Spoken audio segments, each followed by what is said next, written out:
제가 첫 번째 세션에 사회를 보게 돼서 굉장히 영광스럽게 생각하고 또 마음이 무거운데요.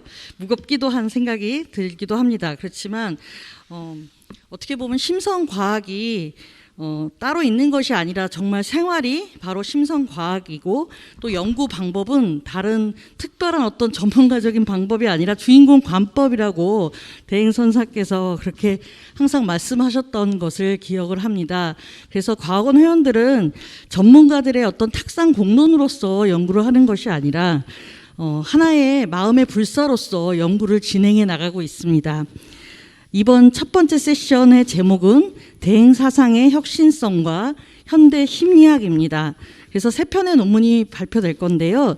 첫 번째 휴식 시간 전까지 2편의 논문은 심리학, 현대 심리학과 연결된 논문이 2편 발표됩니다. 첫 번째 발표는 조금 더 총론에 가깝다면 두 번째 발표는 강론이라고 할 수도 있을 것 같습니다. 아까 첫 번째 사회를 보셨던 김영래 박사님께서 안내하신 대로 발표를 들으시면서 온라인 유튜브나 유튜브에서 보시는 분들은 채팅창을 통해서 질문이나 코멘트를 남겨주시면 저희가 모아서 같이 이 세션 안에서 다 소화를 하지 못하면 종합 토론에서 다시 한번 오후 세션에서 같이 얘기를 해보도록 할 것이니까, 질문에 대한 대답을 할 것이니까 많은 참여를 부탁드리겠습니다. 그러면 첫 번째 발표는 한마음 심리학의 정립을 위한 기초 연구, 융, 메슬로우, 윌버의 마음 이론을 중심으로라는 제목으로 진복선 박사님께서 발표해 주시겠습니다. 앞으로 진복선 박사님 모시겠습니다. 시간은 저희가 지금 25분 발표, 10분 토론으로 되어 있습니다. 그래서 22분, 그러니까 3분이 남으면 제가 종을 한번 칠 거고요. 그리고 마지막 1분쯤 남을 때 종을 한 번 더 치겠습니다. 그럼 마무리해 주시면 대단히 감사하겠습니다.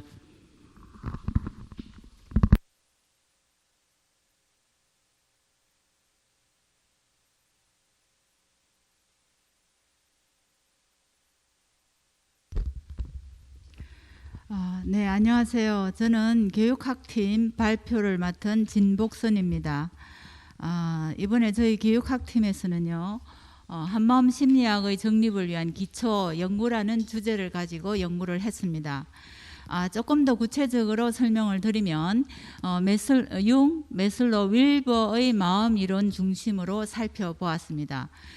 그래서 저희 연구팀을 먼저 소개 올리겠습니다. 멘토 스님으로서는 지금 진주 지원의 지원장님으로 계시는 해근 스님께서 많은 지도 편달해 주셨습니다. 네, 그리고 함께 연구한 김민선, 김영래, 안정현, 유정호, 정상만, 최명희, 그리고 저 진복선, 이렇게 7명이 이번 연구에 참여를 했습니다. 그러면 지금부터 연구 내용에 대해서 말씀드리겠습니다. 먼저 연구 목적 및 필요성에 대해서 말씀드리면 대행선사의 마음관을 기반으로 한 한마음 심리학 이론 정립의 필요성을 절감하고 저희들은 이번 연구를 시작했습니다. 그래서 대행선사의 마음 또는 마음관에 대해서 저희 한마음과학원의 정체성에 맞게 접근한다면 그것은 심리학적 접근이 아니겠는가 생각을 했습니다. 그래서 그러한 논리적 어떤 이론적 체계의 설득력을 가지고 많은 사람들과 의사소통할 수 있을 거다라고 생각을 했습니다. 그래서 조금 더 그 필요성을 구체적으로 살펴보면 실제적 적용이 가능한 정신문제 해결 방법에 대한 시대적 요청이 있지 않나라고 생각하는 거죠. 왜냐하면 지금 현대를 살아가는 현대인들은 아주 다면적이고 복합적인 어떤 정신 문제를 안고 살아가고 있습니다. 그런데 대행선사의 마음에 대한 개념이라든지 그 정신 문제를 해결하는 방법이 상당히 효과적이고 또 생산적이다라고 저희들은 생각하고 환경적 시대적 요청이 있다라고 생각했습니다. 두 번째는 마음 탐구에 초점을 둔 서구 심리학의 이해와 통합 가능성에 대한 고찰입니다. 자, 그러면 심리학적 접근을 하겠다고 저희들이 나섰는데요. 그럼 서구의 심리학에서는 어떻게 마음에 대한 이론을 살펴보고 있는가를 먼저 살펴보고, 그 다음에 대행선사의 마음에 대한 걸 살펴본다 하면 전체적인 마음에 대한 통찰을 우리가 가져올 수 있을 거다라고 생각을 했습니다.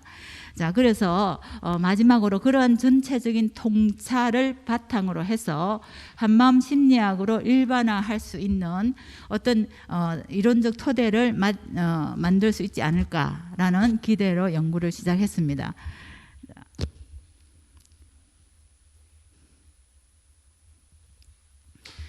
그러면 먼저 서구 심리학의 마음 이론에 대한 것을 저희들 살펴봤는데요. 서구의 심리학은 크게 흐름이 있습니다. 큰 흐름으로. 예를 들어서 마음 내지는 심리 과정을 어떻게 눈에 보이는 말과 행동으로 나타나는 것, 그 다음에 측정 가능한 것, 그래서 어떤 실정적이고 결과가 딱 있는 것들을 이제 연구하는 경향이 있습니다. 큰 흐름이 있습니다. 예를 들어서 행동주의라든가 인지론이라든가 또는 인지심리학, 또 나아가서는 뇌과학, 그럼 요즘은 AI와 결합한 어떤 정보과학 등 이러한 큰 흐름이 하나 존재하고 있습니다. 그래서 그러한 실정적인 그 흐름이 있다 하면 또 하나의 흐름이 있는데요. 그것은 인간의 존재라든가 삶의 본질에 대해서 우리가 마음의 연구부터 시작하자라는 또 하나의 흐름이 있습니다. 자, 그러한 또 하나의 흐름은 마음의 어떤 성장, 발달, 진화, 깨달음을 이제 통해서 그런 것을 이론화 체계화하려는 하나의 큰 흐름이죠.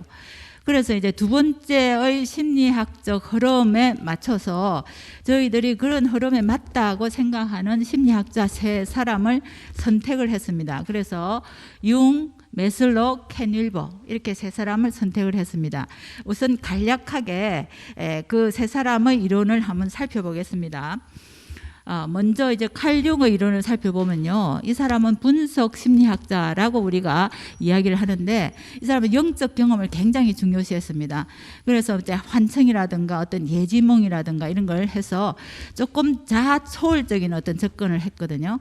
그래서 이 사람은 나중에 초월 심리학의 기초를 제공했다라고 이제 평가를 하고 있습니다. 그리고 이 사람의 그 이론 중에서 우리가 몇 가지만 간략하게 살펴보겠습니다. 다 살펴보면 조금 시간이 길어지니까 중요한 관점만 살펴보겠습니다. 의식과 무의식에서 이 사람이 집중한 것은 무의식입니다. 그래서 이 사람은 무의식을 두 가지 관점으로 개인적인 무의식과 집단 무의식 이렇게 나눠서 살펴보거든요. 그래서 이 사람의 그 독특한 용어가 집단 무의식입니다.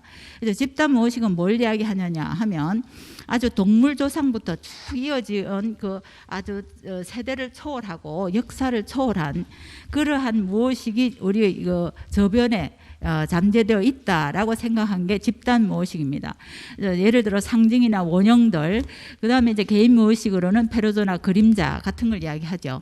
그 다음에 이 사람의 그 아주 가장 궁극적인 목적을 이야기할 때는 자기와 개성화라는 이야기를 합니다. 그래서 개성화라는 것은 자기로부터 시작돼서 완전한 자기로 이루어지는 것을 개성화라고 이야기합니다. 그래서 모든 교양이나 교육의 최고의 목표를 개성화에 두고 있다, 이렇게 이야기할 수 있습니다. 그 다음에 이제 메슬로 이론을 살펴보면요, 메슬로는 인본주의 심리학자입니다. 인본주의를 주창했는데요, 이제까지의 프로이드의 입장에서 볼 때는 인간을 굉장히 부정적으로 봤습니다. 신경병적인 신경적 부정적인 그런 부정적인 측면을 봤다면 메슬로우는 인간이 아주 밝은 면, 그래서 인간이 성장하고 자기 실현하는 그러한 가능성을 봤습니다. 그래서 인간이 타고난 잠재력이 있다, 성장하는 잠재력을 가지고 태어났다. 그래서 이 사람은 존재 자체에 집중했습니다. 그래서 존재의 심리학이다라고 이 사람의 이론을 그렇게 부르기도 합니다. 자, 그래서 이 사람의 그 이론을 보면 많이 알고 계실 겁니다. 그래서 욕구 단계설 해서 옆에 그림을 보면 결핍 욕구에서부터 성장 욕구까지, 자, 결핍 욕구를 아주 기본적인 욕구라고 하고, 그 다음에 그 위에 자기 실현의 욕구를 고등 욕구라고 합니다. 이 사람은 이렇게 두 가지로 나눠서 이야기하고, 그 다음에 결핍 욕구를 단계 밟아가야만 그 다음에 자기 실현의 욕구까지 올라갈 수 있다라고 이야기하는 겁니다. 절차적인 그 단계를 설명하고 있는 거죠. 자, 그러면 메슬로우는 우리하고 굉장히 용어가 비슷해서 보면 본연의 존재, 진정한 자기 전체로서이나 본래이나 이런 것들을 이제 이야기하고 있어서 조금 소개하고 싶었습니다. 그 다음에 존재와 발달의 통합, 그래서 자기를 인식하고 그 다음에 성장하고자 하는 그러한 것들 통합하는 것, 그 다음에 진정한 존재가 되는 마음 성장의 과정으로 이 사람은 자기 실현을 해석하고 있다 하는 것입니다. 마지막 학자로는 이제 윌버입니다. 켄 윌버는 자기의 심리학을 통합 심리학이라고 주장을 합니다. 왜냐하면 이 사람은 통합 사상가로서 철학, 심리학, 인류학 등을 다 통합하고 있다고 생각을 하고 한때는 초월 심리학이라는 카테고리에 넣었는데 자기가 그걸 거부했습니다. 자기의 심리학은 통합적이다, 자기 이론은 통합적이다라는 이야기를 하면서, 그 다음에 이 사람은 인간의 의식 수준을 아주 낮은 의식에서부터 고등의식까지 의식의 스펙트럼이라 하는 말을 하면서 의식의 단계를 이야기하고 있습니다. 자, 이 사람의 이론에서 보면 이 슬라이드가 가장 중요한데요. 이 사람은 존재의 4분면을 이야기하고 있습니다. 그래서 보면 옆에 보면 4개의 분면을 이야기하는데, 여기에 글이상으로 잘 안 보이시면 여러분이 가지고 계시는 자료의 49페이지를 보면 아주 자세하게 살펴볼 수 있습니다. 그래서 이 4분면을 볼 때 좌측의 부분은 정신적인 부분이고 우측의 부분은 물질적인 세계에 상징하고 있습니다. 그 다음에 상하로 나눠서 상은 우리가 지향해야 될 부분을 이야기한다면 하는 실질적인 생활 부분, 이렇게 이야기해서 이 4분면을 전체 하나의 그 온 우주라고 설명하고 있죠. 자, 그래서 조금 더 이제 살펴보면 이거는 우상 부분입니다. 우상 부분은 원자에서부터 분자, 세포, 그 다음에 유기체 이르기까지. 그래서 여기서 윌버는 굉장히 용어가 상당히 특이합니다. 혼론이라든지 홀라키라든지 이런 용어를 사용하고 있는데요. 혼론은 분자의 한 부분이다, 분자는 세포의 한 부분이다, 세포는 유기체의 한 부분이다 해서 혼론이라고 이야기합니다. 그래서 여기서 점은 혼론이라 이야기합니다. 그 다음에 이 홀라키라는 것은 이러한 계층 구조를 홀라키라고 이야기합니다. 그 다음에 혼론이 일어나는 홀라키적 개성 구조를 가지고 창발한다, 상당히 중요한 개념인데요. 창발한다 이렇게 이야기합니다.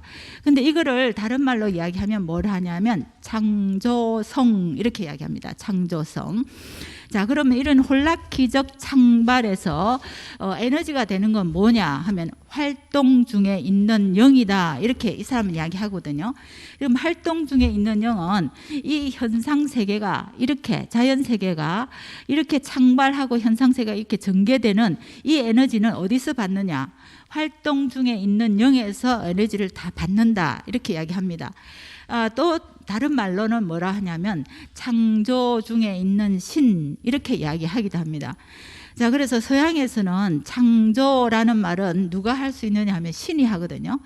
자, 그래서 이러한 활동 중에 있는 영이를 신이라고 이야기하기도 하자라고 이제 일부 주장이 있습니다. 자, 요거는 이제 자상 부분입니다. 아까 그 자연과학적인 부분, 이건 자상입니다. 이거는 굉장히 이제 개념적이고 정신 부분의 측면을 이야기하는 거죠.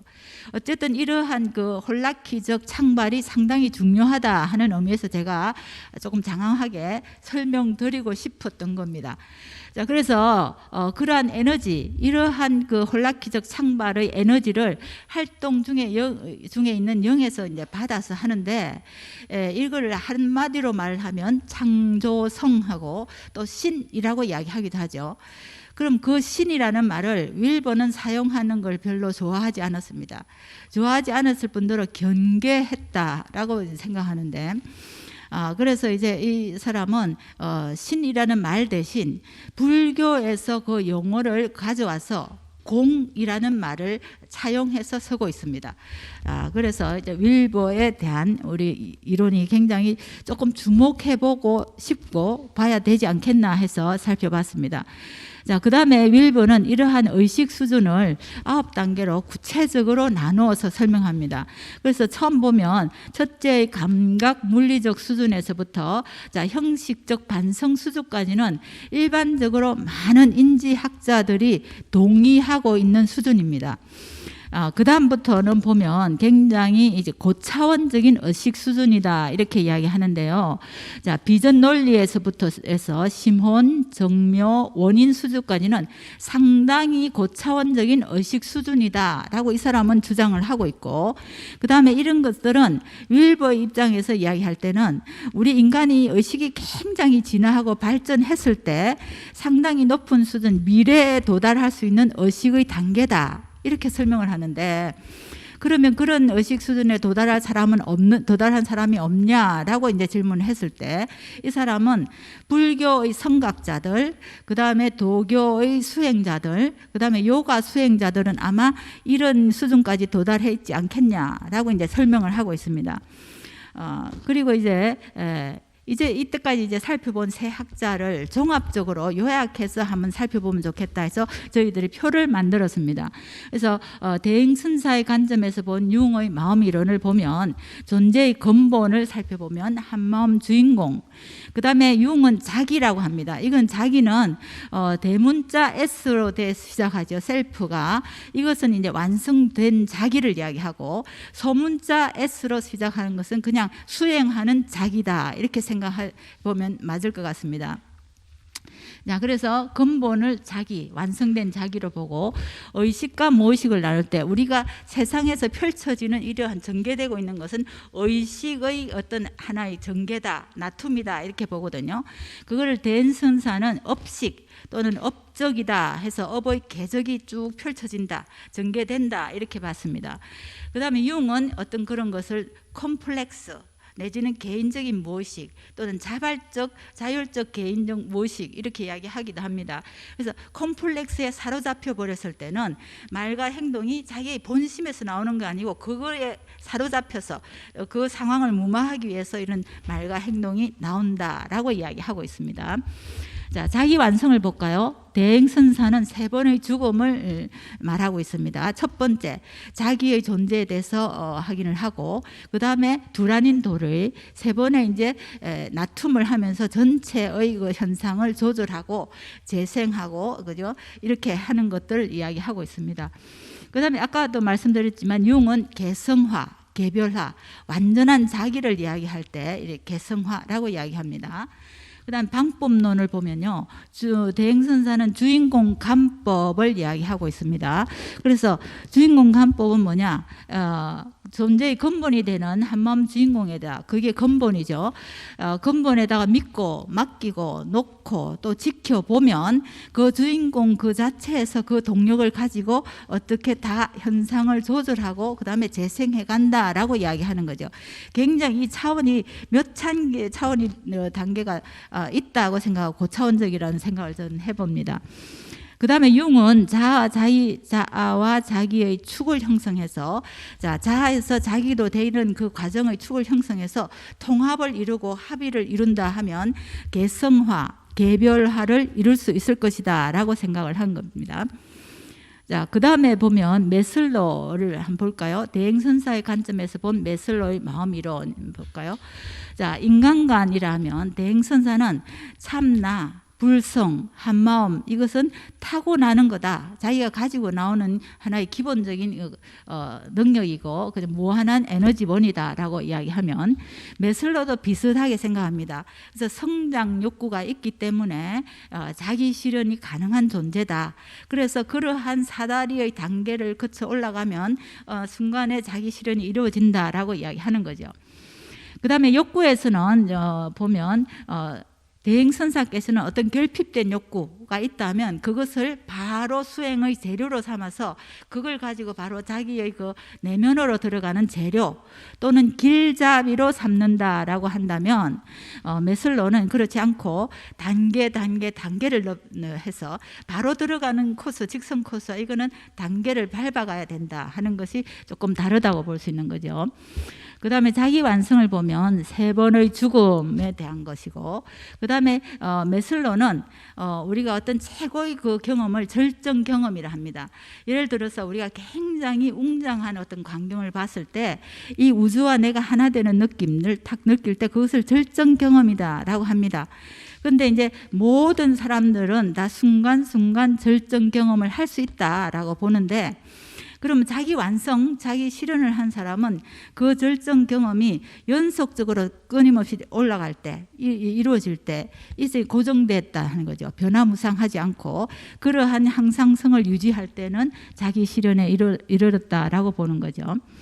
자, 방법론에 보면 여전히 대행선사는 초지일관, 주인공 간법을 이야기하고 있고, 그 다음에 이제 메슬로는 굉장히 모호하게 이야기하고 있습니다. 굉장히 구체적이지 못합니다. 그래서 우연에 의해서 참 말이 정말 조금 그렇죠. 그런데 이제 이 사람은 자연스럽게 결핍 욕구가 충족이 되면 자연스럽게 다음 단계로 간다라고 이야기하는데, 여기서는 중요한 사람의 조력을 받고 그렇게 단계를 올라갈 수 있다, 이렇게 이야기하고 있어서 조금 우리가 볼 때는 애매하지 않느냐라고 이제 보았던 것입니다. 그 다음에 이제 윌버의 마음 이론을 대행선사 관점에서 봤을 때, 자, 궁극적인 실체를 대행선사는 참나, 불성, 한마음으로 한다면, 윌버는 아까 말씀드린 활동 중에 있는 영, 창조성, 이렇게 이야기하고 있고, 세계관을 보면 삼천대천세계, 법계, 우리가 이제 법계에 다 우리가 생각하는 거, 행동하는 거 법계에 다 저장이 된다라고 이야기하는데, 그래서 대행선사는 이러한 것, 우리 인간 자체를 아주 성능이 고도로 발달된 컴퓨터다, 이렇게 비유하기도 하셨죠. 그래서 그러한 것 삼천대천세계, 법계, 이렇게 이야기한다면, 윌버는 존재의 사분면해서 아까 제가 조금 설명을 했던 그 사분면을 말하는 겁니다. 전체 한 사람을 둘러싸고 있는 온 우주라고 할 수 있는 거죠. 자, 그러면 진화의 방향을 보면 대행선사께서는 이제 시작은 부자상봉, 자기의 그걸 발견하고 그 다음에 두련돌이 나툼까지 이어지는 겁니다. 자, 그 다음에 윌버를 보면 근접자기와 영의 합일, 이 근접자기라는 것은요, 자기가 자기를 실현하는 어떤 수행자, 주체를 이야기합니다. 그럼 이런 수행자가 이제 자기를 이제 시작할 때 그 다음에 자기를 객관화해 보는 걸 원격자기를 하고, 그러한 것들이 결합돼서 영과의 합의를 이룰 때, 창조적인 어떤 창발이 일어날 때를 이야기하는 거죠. 그래서 근접자기는 제가 볼 때는 우리 삼합을 이야기할 때 마부에 해당되지 않겠나라고 생각을 해봅니다. 그 다음 방법론은 여전히 대행선사의 주인공 간법입니다. 그 다음에 윌버는 통합적인 삶의 수련해서, 윌버는 자기 나름대로의 그 수련의 프로그램이 있습니다. 그래서 미국에서는 굉장히 윌버의 추종자가 많아요. 그래서 각 곳에 수련원이 있고 자기의 독특한 프로그램을 이제 받게 하는 그런 수련을 하고 있다 하는 걸 말씀드리겠습니다. 자, 그래서 지금 이제 우리가 살펴봤던 거, 세 학자에 대한 이론을 잘 살펴봤고, 그 다음에 이제 그걸 비교해서 살펴봤는데, 종합적으로 한번 볼까요?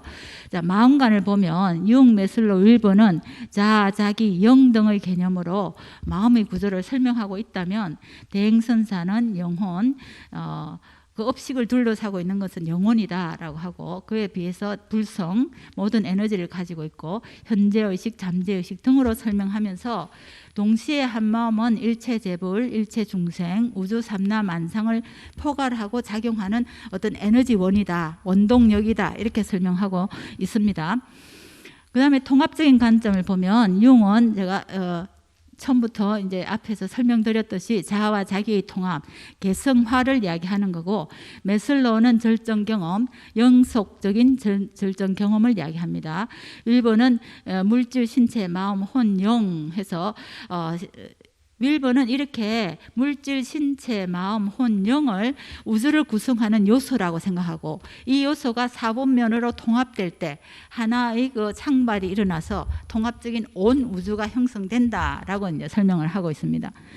그다음 대행선사의 경우는 일체 정신계와 물질계가 시공을 초월한 본래 한마음의 작용과 나툼이다라고 이제 설명하고 계십니다. 자, 그다음에 보면 자기 완성. 융의 자기 완성은 개성화 한마디로 그렇게 할 수 있고요.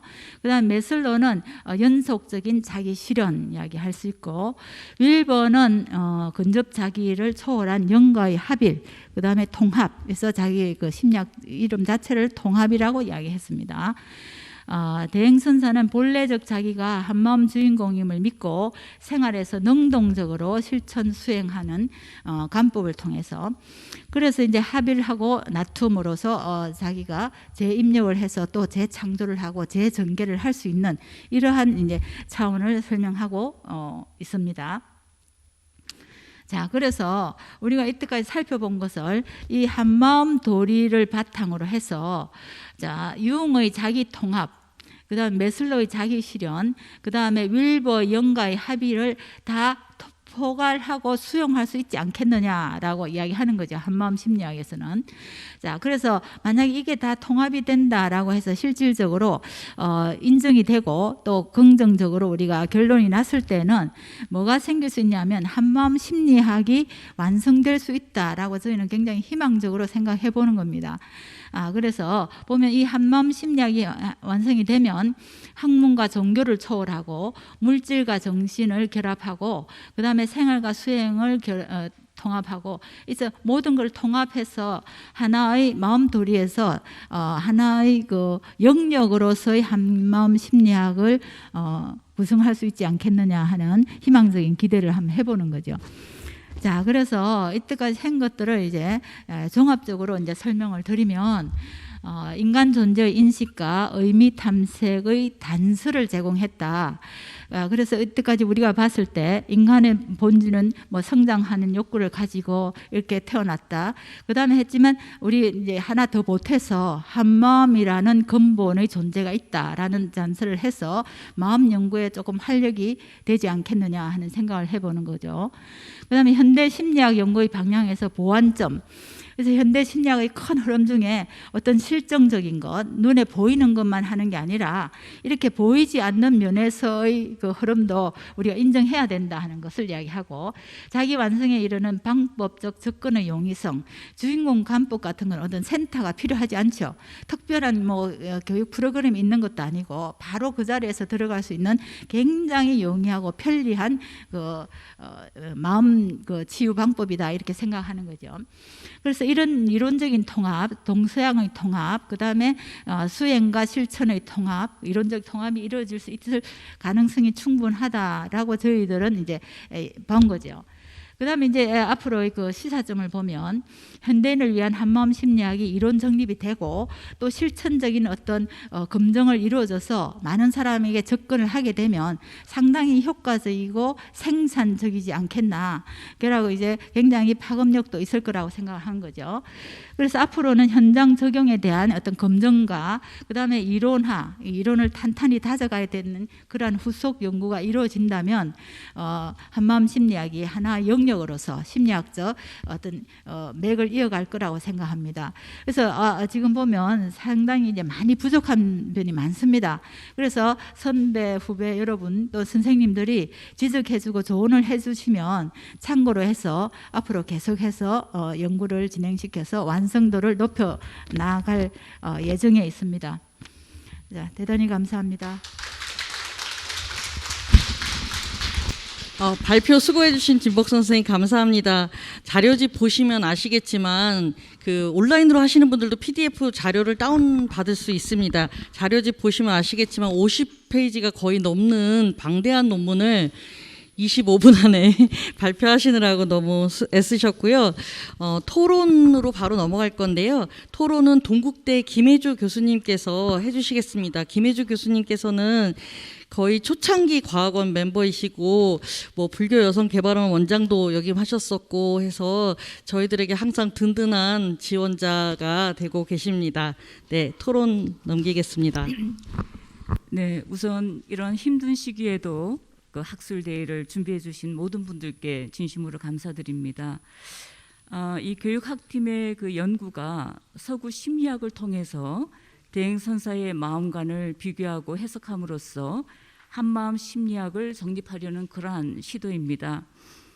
본 연구자들은 이러한 시도를 하는 목적에 대해서 대행선사의 마음 이론이 현대인들의 물질 의존적인 의식과 삶을 개선하는 데 새로운 이론과 실전적 토대를 제공할 수 있기 때문이라고 밝히고 있습니다. 이 본 연구는 한마음법을 심리학으로 발전시키기 위해서 서구의 3명의 심리학자 이론을 소개하고 있는데요. 칼 융의 분석 심리학과 아브라함 메슬로의 인본주의 심리학 그리고 켄 윌버의 자아초월 심리학이 그것입니다.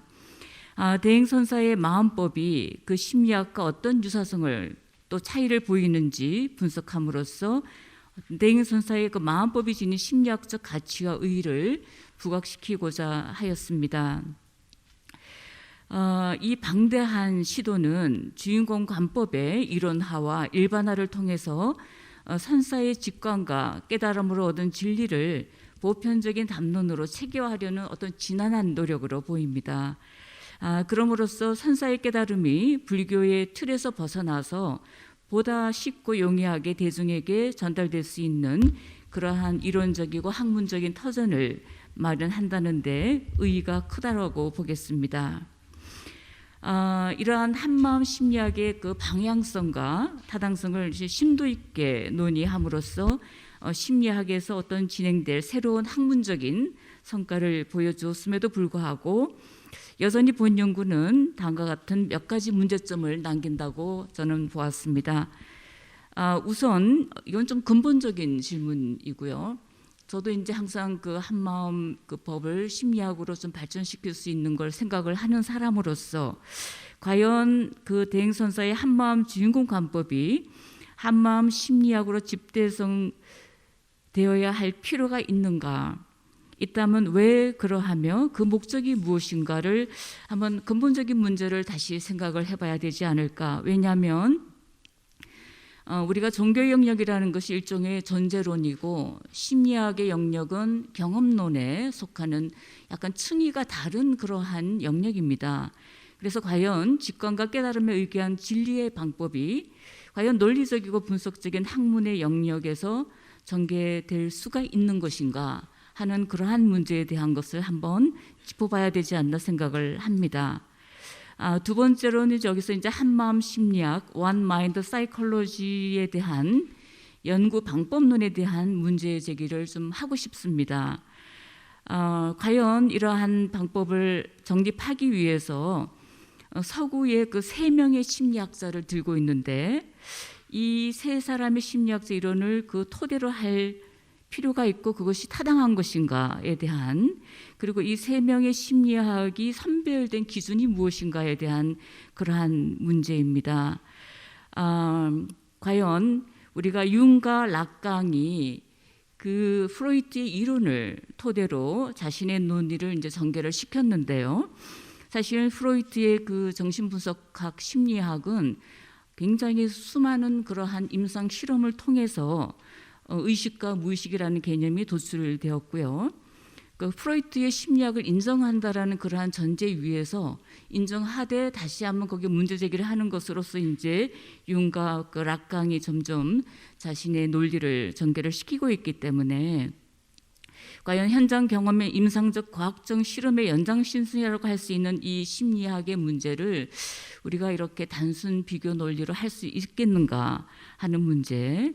그래서 저는 한마음 주인공 관법이 심리학의 영역으로 확장되기 위해서는 그러한 그 전제 조건이 어떤 단순히 마음에 대한 추상적인 그러한 담론보다도 현장 또 경험 중심적인 그러한 좀 과학적이고 정교한 논의의 틀이 필요하지 않는가, 여기에 대해서 한번 의견을 좀 듣고 싶습니다. 그리고 한 가지는 뭐냐면은 이 칼 융과 메슬로우와 켄 윌버를 이렇게 같은 층위에 놓고 우리가 단순 비교할 수 있는 정도의 그런 무게감이 같은 비중으로 차지할 수 있겠는가 하는 문제죠. 과연 서구 심리학에서 이 사람들이 지위를 어떤 식으로 우리가 범주화할 수 있는지 거기에 대해서 좀 이제 연구 방법에 대한 문제 제기를 했습니다. 세 번째로는 우리가 너무 쉽게 서구는 전부 다 이분법으로 지금 하고 있다라고 과연 진단할 수 있겠는가, 단정할 수 있겠는가. 켄 윌버나 아까 우리 진복선 선생님이 발표를 하실 때 융이나 메슬로는 전부 다 이분법을 넘어서고 있는 그러한 논리를 피고 있는데 거기는 다 이분법에 근거를 두고 있고 한마음법은 어떤 통합적인 그러한 논의 위에서 전개할 수 있다라고 그러니까 쉽게 얘기할 수 있겠느냐 하는 그러한 문제입니다. 제 토론은 이 정도고요. 한마음 심리학 연구팀에 정말 진심으로 응원을 보냅니다. 감사합니다. 네, 김혜주 선생님께서 아주 근본적인 한마음 심리학이 집대성될 필요가 있느냐라는 얘기에서부터 시작해서 연구 방법론, 그리고 서구의 심리학의 이 대표적인 학자라고 할 수 있는 이 세 사람이 어떤 위치에 있는지, 정말 대표적이라고 할 수 있는지, 왜 세 사람을 꼽았는지에 대한 문제 제기와 함께 그냥 단순 서구의 어떤 이분법으로 이 세 사람의 이론을 이렇게 정리할 수 있느냐라는 말씀을 해주신 것 같습니다. 간단하게 답변을 먼저 하고, 그리고 혹시라도 플로어에서 지금 김혜주 선생님께서 시간을 조금 세이브해 주셨어요. 그래서 한 분 정도는 질문을 받을 수 있을 것 같으니까 일단 답변을 좀 해주십시오. 네. 간단하게 말씀을 드리면 제 발표에서 조금 그래도 설명이 되어진 부분이 있거든요. 왜냐하면 많은 이제 복합적인 정신 문제를 대행선사의 마음 개념이나 이런 주인공 간법으로서의 정신 문제를 해결할 수 있는 방법을 찾을 수 있지 않겠느냐 해서 저희들 연구 필요성을 잡았고요. 그 다음에 이제 보면 이런 작업이 쉽지만은 않겠죠. 저희들이 하면서도 굉장히 힘들었습니다. 사실은 이 보이지도 않는 이야기를 서구의 사람들하고 맞춰가는 것도 힘들었고, 그렇지만 또 반드시 해내야 되는 작업이라고 저희들은 생각을 했습니다. 왜냐하면 이건 굉장히 효과적이고 아직까지 확실한 검증은 되지 않지만 검증에 대한 효과나 생산성이 확실하다고 저희들은 생각을 하고 지금 시작을 했습니다. 그래서 그러한 것들 제가 발표 중에 답을 할 수 있었던 것은 생략을 하고, 세 사람은 그런 초월적인 관점으로 연구를 접근했기 때문에 저희들이 선택을 했다 하는 말씀드리고, 그 다음에 이제 왜 이 세 사람을 같은 지에 놓고 볼 수 있느냐라는 건데, 이거는 사실은 조금 말씀드려야 될 부분이다 생각하죠. 왜냐하면 융이나 메슬로 같은 경우는 서양의 주류학에서도 인정을 하고 있습니다. 왜냐하면 그러한 가설적인 게 있을 수 있겠다라고 인정을 하고, 그래서 이제 우리 교과서에도 나오고 우리가 애들한테 설명도 하고 가르치기도 하는 부분입니다. 근데 이제 켄 윌버 같은 경우에는 서구의 주류 심리학에서 인정하지 않고 있습니다. 그래서 인정하지 않는데 또 켄 윌버는 난 인정 안 해도 좋다. 그래서 나는 누가 인정하든지 안 하든지 상관하지 않겠다라는 입장이거든. 굉장히 독자적인 입장입니다. 그래서 우리가 왜 접목하냐면 상당히 저희들의 한마음 심리하고 이렇게 맥을 같이 하는 부분도 들어있더라는 거죠. 그래서 이제 그걸 살펴보면 평가에 대한 시간은 조금 걸릴 거라고 생각을 합니다. 그래서 그런 것들은 이제 다시 분석해 가면서 주인공 간법의 메커니즘이라든가, 그 다음에 이제 켄 윌버가 하고 있는 수행 프로그램의 메커니즘을 비교해 볼 수 있는 다음의 후속 연구가 조금 기대된다 하는 말씀을 드릴 수 있고요. 마지막으로 그럼 이러한 마음에 대한 연구가 이렇게 가능할 것이냐라고 했을 때, 우리가 지금 연구할 때 우리가 대상으로 잡고 있는 게 컨서님 마음간이기 때문에 마음으로 이제 해서 그 다음에 모든 것을 통합할 수 있는 것, 마음에서 시작해서 통합이 돼서 전체적인 어떤 나툼으로 이루어질 수 있는 그 방법을 찾으려고 하기 때문에 좀 어려워요, 그죠? 그리고 이분법적이라는 것도 이제 통합하겠다는 거죠. 저희 심리학에서는 정신과 물질을 통합해서 굉장히 이제 너무 우리가 야망을 가지고 하는 것은 모르겠지만 그래도 해내야 된다는 그런 생각과 그런 절실함으로 이 연구를 시작하게 됐습니다. 그래서 앞으로 연구가 더 기대되지 않나 저는 생각을 하면서 조금 더 자극을 받고 동기부여가 돼서 연구가 진행이 되면 오늘보다는 조금 더 나은 어떤 결과를 가지고 여러분에게 발표할 수 있는 기회가 있지 않겠나 생각을 해봅니다. 대단히 감사합니다. 네, 감사합니다.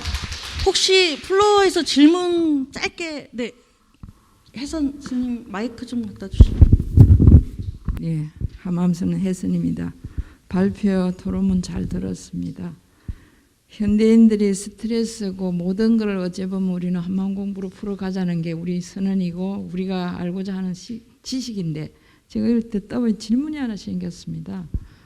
우리가 한마음 주인공 공부 안 하는 사람한테 주인공 공부시키려면 되게 어렵지 않습니까? 또 인연이란 말로 아니면 관법으로 마음으로 텔파시를 보내는데 이 심리학적인 면에서도 마음에 관심이 없거나 심리학에 관심이 없는 사람, 저는 어느 스님은 어릴 때 이 마음의 상처가 너무 많아서 커서 심리학 공부를 했다는 스님을 봤거든요. 그래서 자기가 자기 속에서 벗어나는 기법이라든가 한마음 공부 말고 말입니다. 심리학에서 아무 관심이 없는 사람한테 어떤 그 관심을 갖게 하는 그런 심리학적인 접근이나 상담 뭐 그런 기법도 있습니까? 질문 답변 부탁드립니다. 항상 스님께서 대행스님께서 말씀하시듯이 맛을 봐야 그 맛을 제대로 안다라고 하는데 맛보기까지가 참 지난한 그 과정일 수도 있겠지만 어쨌든 인연을 가지고 하게 되면 서로의 마음법으로 마음을 통해서 속으로 들어가서 우리가 소통하는 그 방법을 더 가열차게 해야 되지 않겠나 하는 생각을 하고 어쨌든 이런 심리적인 이론이 굉장히 좀 피상적일 수 있지만 이걸 가지고 다시 한번 또 다지고 하는 입장에서 그러한 그 길도 찾아갈 수 있지 않겠나 하고 생각을 한번 해봅니다. 그래서 뭐 꼭 여기서 답을 제가 드릴 수는 없지만 어쨌든 우리는 이 한마음 도리로 들어가면 그런 것도 가능하지 않겠나 하고 생각을 해보는 거죠. 네, 대단히 감사합니다. 네, 감사합니다.